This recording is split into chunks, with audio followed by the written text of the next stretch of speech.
Hey, what's up guys? Welcome back to the channel, and the iPhone 12 secret has finally been revealed. So let's get into it.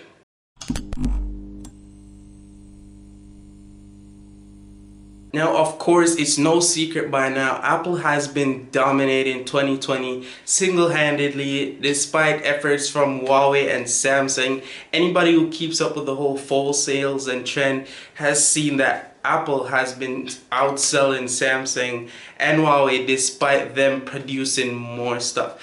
And of course, according to Canalys, it has shown that the iPhone 11, the $700 variant, has actually been the most sold phone for the whole year.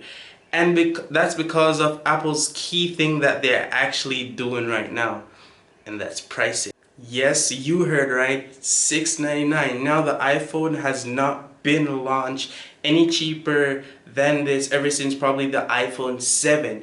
But the interesting thing is Apple is trying to continue this price point along with integrating stuff like 5G, an OLED screen, stainless steel design with a boxier design as well, a new camera setup with a lens art sensor while keeping the same price. And the whole reason for this is because Apple is rumored to have found a new battery technology. According to this big Apple analyst Ming-Chi Kuo, some of you might know him, has actually said Apple has found a way to actually implement a smaller battery that is 50% cheaper, a smart battery with less layers, so it's more compact and energy efficient. Now, of course, Ming-Chi Kuo actually answered the question that a lot of people would ask: smaller battery, better screen, isn't it gonna impact the life of the phone? And actually he said no, because of course it's a small battery, it's gonna be much more efficient, and of course it has the software to help it along with the new heart of the beast, the A14 chip, which is gonna help everything tie into each other, so it might not look like a smaller battery. It might just run as efficient as the iPhone 11 and even better, and it gives Apple much more space to play around, as I said, with more upgrades. And a cheaper battery means less labor costs, less amount of money thrown into the product, so of course they can maintain their whole pricing. Now, of course, there's also a rumor that Apple is pretty much working on the new chip, the one for next year, which is the A14X chip, and it's gonna go into the new MacBooks and iPads, and that chip is huge. That chip is just monstrous, because they're showing some leaks of this chip actually destroying Core i9 chips, which is just mind-blowing, that a chip so small that it's possibly gonna go into the other iPhone is actually sizing up with desktop computers. That just, Apple is just reaching that level of untouchable when it comes on to chip. Like, I don't even want to reason about it. But of course, jump into iPhone 12 news, and the first news I'm gonna give you about the iPhone 12 is bad news. The notch actually stays the same. No, God! No, God, please, no! No! No! No! Yeah, of course the notch is gonna pretty much stay the same, but it's gonna look a little bit smaller because they're gonna lower the bezel size and of course increase the screen size. So the screen size on these phones, as you see, is now going to be 6.7 inch and 6.1 inch, and of course for the smaller one, 5.4 inch.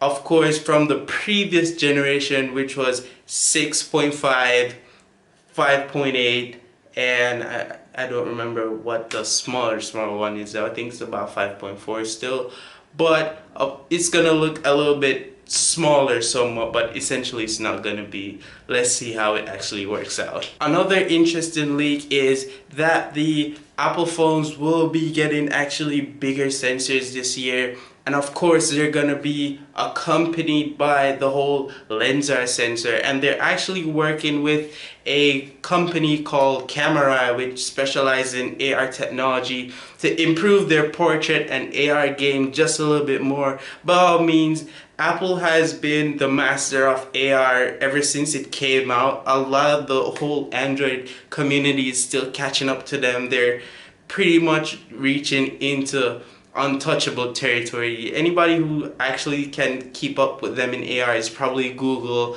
Samsung still has a way to go. Huawei, far off. But they're actually improving the whole cameras again, accompanied with other companies, if that makes sense.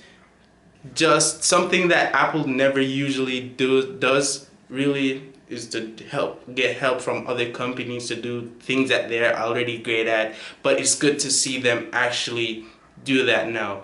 Another thing is that Apple is gonna start making phones in India. Of course, with that, it's good news to all the people over there, because now they won't have any duty-free or custom-free iPhones, so that will reduce prices by at least $200 US. That means it's way cheaper for them, and of course everybody can afford it.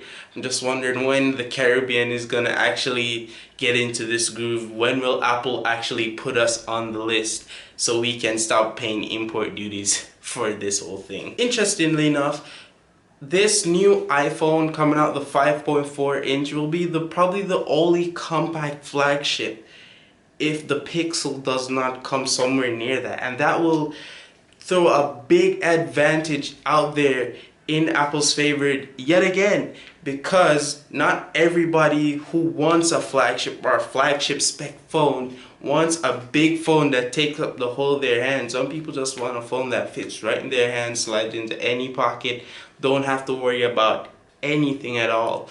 So this is a good play by Apple to actually make the new iPhone 12 that size when it comes out. So fair play for Apple. And the last thing that I'm going to be talking about is the date.